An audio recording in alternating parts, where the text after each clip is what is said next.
This is the EndZone. Let's move the chains. Now we are talking about Dana White's comments on the XFL and Dwayne "The Rock" Johnson. Now he had a video interview with TMZ Sports. I suggest you go watch it just for some context because we're going to be talking about that video.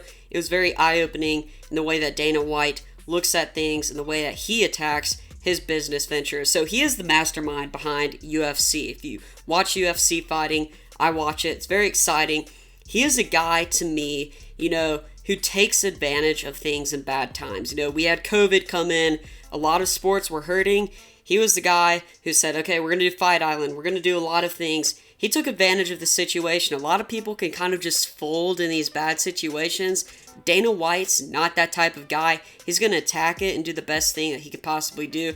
UFC has been doing really well, even though there are bad circumstances in the world, because he's a businessman. He understands it. That's what leads us to talk about the XFL and Dwayne "The Rock" Johnson. He was talking about how Dwayne "The Rock" Johnson got the XFL for next to nothing. He made a joke. It was like the cost that it would cost him to buy a beach house. So you kind of get the point. And also, he talks about everything that's going on with other sports. So players are opting out right now. Not only the NFL. I think he's mentioning the NFL. I'm also talking about college. Players are kind of fed up with college. If you've seen the college scene with the Pac-12, the Big Ten released something. A lot of players around the country are not happy with the system.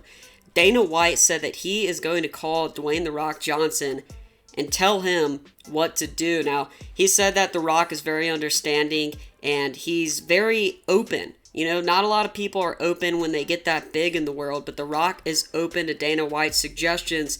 And he hopes that The Rock will listen. What he wants him to listen to is that he thinks The Rock should get the XFL going right here, right now, start in 2021. Take advantage of the situation with the NFL and college football kind of hurting, kind of an uncertainty, if you will. Maybe do a bubble season of some sort. He said that TV companies would jump onto that for a chance to have football in the spring. And he thinks that Dwayne "The Rock" Johnson can definitely take advantage of the situation and make a lot of money with the XFL and make a great, great move. Now, what do you think about this? Is this too quick? Do you think that this is a good or a bad choice for Dwayne "The Rock" Johnson, for Danny Garcia and Redbird Capital as they move on with the XFL and their planning? Honestly, if you ask me, I'm kind of torn. I'm kind of in the middle. Because yes, I want the XFL to come out, but I don't want them to rush it because I really don't want it to fail. Then again, this might be an incredible opportunity to start the XFL with other sports struggling. How much money can they make off TV contracts? A lot of it depends on that.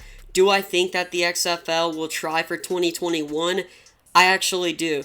The Rock is very aggressive, as we've seen. I think Danny Garcia is aggressive. She's talked about expansion. I think that Redbird Capital is kind of be in the middle. And Dana White is very aggressive, as you can see from the interview.